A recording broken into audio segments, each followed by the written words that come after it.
Bonjour à tous, bienvenue dans le blog de Caro pour mes envies du mercredi numéro 15.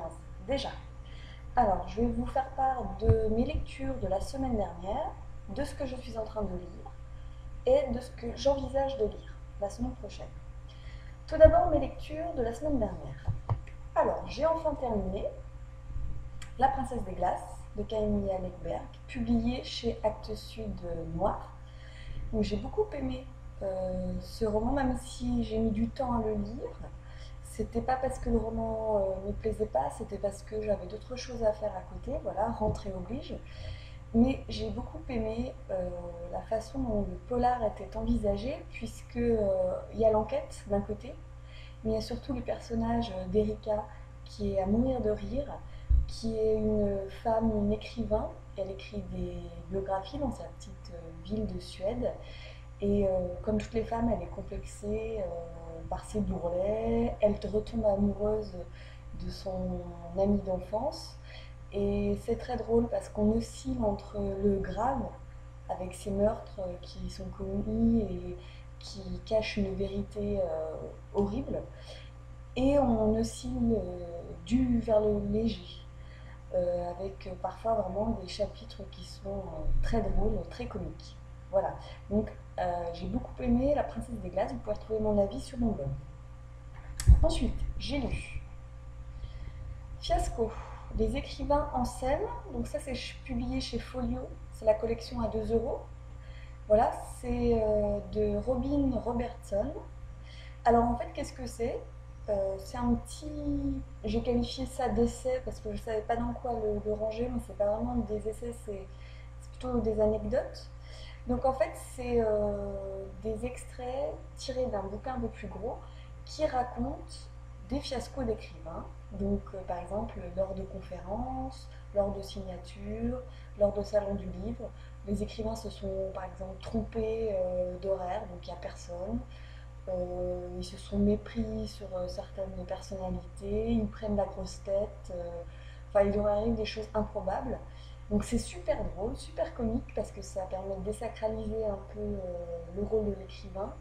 Et ce qui est drôle, c'est que ce sont les écrivains eux-mêmes qui racontent leurs anecdotes. Donc ils se moquent gentiment d'eux-mêmes et c'est vraiment super sympa à lire. Ça fait 110 pages, ça se fait très très vite.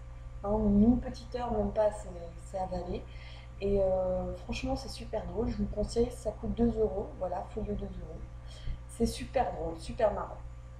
Pareil, vous retrouvez ma chronique qui est toute petite hein, parce que je n'avais pas trop quoi dire dessus sur mon blog. Qu'est-ce que je suis en train de lire? Alors, je suis dans, on voit rien du tout parce que la couverture est noire, Le livre sans nom de Anonyme. Donc ça, c'est publié au livre de poche. Voilà, j'en suis, je ne sais pas si vous voyez, la moitié à peu près. Ça fait quand même 500 pages. Alors, c'est un bouquin, un polar, un thriller même, je dirais. J'avais jamais encore lu de choses comme ça, donc c'est un peu déroutant. C'est très drôle, c'est très noir, très violent. Il y a des morts pratiquement tous les chapitres, puis des morts horribles. Mais à la fois, c'est très sarcastique, très ironique, très. Il y a beaucoup d'humour noir, donc c'est très drôle. Ça me fait penser à certains films américains comme, je sais pas, je dirais Las Vegas Parano, Fight Club, où c'est très violent, mais à la fois c'est très drôle. Voilà, ça me fait penser à ce genre de film américain. J'aime beaucoup pour l'instant. Donc en gros le pitch, hein, que je vais vous raconter en 2 mots. On est dans une ville, Santa Mondega. On apprend au fur et à mesure que c'est a priori aux États-Unis. Et c'est la pire ville où il y a toutes les raclures de la terre qui semblent s'être concentrées dans cette ville. Pardon. Il y a des meurtres tous les jours, on dégaine son pistolet pour un oui, pour un non. Et il y a un certain personnage qui s'appelle The Kid Bourbon. The Kid Bourbon parce qu'il a la tête d'un enfant et il aime le bourbon. Et ce personnage-là est redoutable puisqu'il a commis des massacres. Quand il commet des massacres, c'est qu'il tue à environ 50 personnes dans la même pièce sans qu'il lui arrive rien. Déjà, ça c'est étrange. Et puis, en parallèle, il y a une histoire de Pierre de la Lune qui semblerait avoir des pouvoirs magiques. Et tout le monde est à la recherche de cette pierre de la lune. Et quiconque s'empare de cette pierre de la lune est à la fois invincible, immunisé contre tout, mais est à la fois menacé de mort, puisque chacun veut s'emparer de cette pierre de la lune, qui semble avoir des pouvoirs mystérieux, qui semble être d'une grande valeur.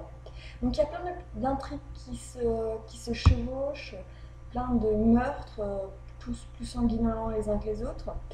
Et pour l'instant, j'en suis à la moitié, on ne sait pas trop encore de quoi il s'agit. On se doute, il y a certaines pistes qui sont avancées, donc on se doute un petit peu de ce qui va se passer. Mais c'est vraiment passionnant, c'est vraiment super. Voilà, donc le livre sans nom, je pense que vous aurez ma chronique d'ici le week-end. Voilà. Alors, qu'est-ce que je vais lire la semaine prochaine? Enfin, en tout cas, après le livre sans nom. Bah, bonne question, je sais pas encore. Il faut que je lise ceci pour les cours, Barbet d'Aurevilly, l'ensorcelé. Donc j'ai acheté, je sais pas du tout de quoi ça parle parce que voilà, je sais pour les cours. Bon, connaissant Barbet d'Aurevilly, en général c'est quand même un peu fantastique. En général c'est sympathique, donc on verra. Peut-être que ce sera ça. Peut-être qu'entre temps il y a le Jasper Fforde qui me tente beaucoup parce que j'adore cet auteur. Donc on verra bien, voilà. Donc je ne prévois rien. Sur ce, je vous laisse. Je vous souhaite de belles lectures, de belles découvertes livresques et je vous dis à la prochaine fois. Ciao!